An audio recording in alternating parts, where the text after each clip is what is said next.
আইপিএলে অধিনায়ক হিসেবে মুম্বাই ইন্ডিয়ান্সকে দারুণ সাফল্য এনে দিয়েছেন রোহিত শর্মা।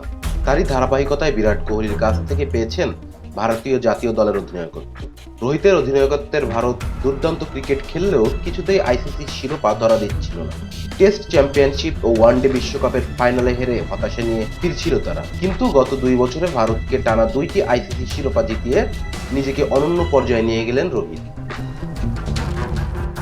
বিশ্ব ক্রিকেটে ভারতকে আধিপত্য এনে দেওয়া রোহিতের তুলনা করা হচ্ছে মহেন্দ্র সিং ধোনির সঙ্গেও। দুজনের ঝুলিতেই আছে ভুরি ভুরি শিরোপা। অবশ্য সর্বকালের অন্যতম সেরা অধিনায়ক হিসাবে খ্যাত ধোনির দখলে ওয়ানডে বিশ্বকাপ শিরোপা থাকলেও রোহিত ওয়ানডে বিশ্বকাপের শিরোপার স্বাদ পান। 2023 সালে দেশটির মাটিতে ফাইনাল খেলাটাই তার সেরা সাফল্য। উল্লেখযোগ্য শিরোপার বিচারে ধোনি রোহিত অবশ্য সেয়ানে সেয়ানে টক্কর দিবেন। অধিনায়ক হিসেবে আইপিএল এবং আন্তর্জাতিক মিলিয়ে 10টি শিরোপা জিতেছেন রোহিত শর্মা। অন্যদিকে ধোনি জিতেছেন 12টি। আইপিএলের দল চেন্নাই সুপার কিংসের হয়ে সফল অধিনায়ক ধোনি। 5 বার দলকে আইপিএল চ্যাম্পিয়ন করেছেন।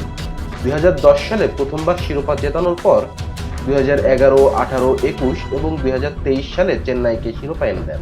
এর বাইরে বিলুপ্ত টুর্নামেন্ট চ্যাম্পিয়ন্স লিগ টি20তেও 2010 ও 2014 সালে দলকে শিরোপা এনে দেন ধোনি। জাতীয় দলের অধিনায়কত্ব পাওয়ার আগেই আইপিএলের সফল অধিনায়ক ছিলেন রোহিত। তার নেতৃত্বে মুম্বাই আইপিএলের সফল ফ্র্যাঞ্চাইজি হয়ে ওঠে। 2013 সালে প্রথমবার শিরোপা জেতানোর পর 2015, 17, 19 এবং 2020 সালে মুম্বাইকে শিরোপা এনে দেন রোহিত।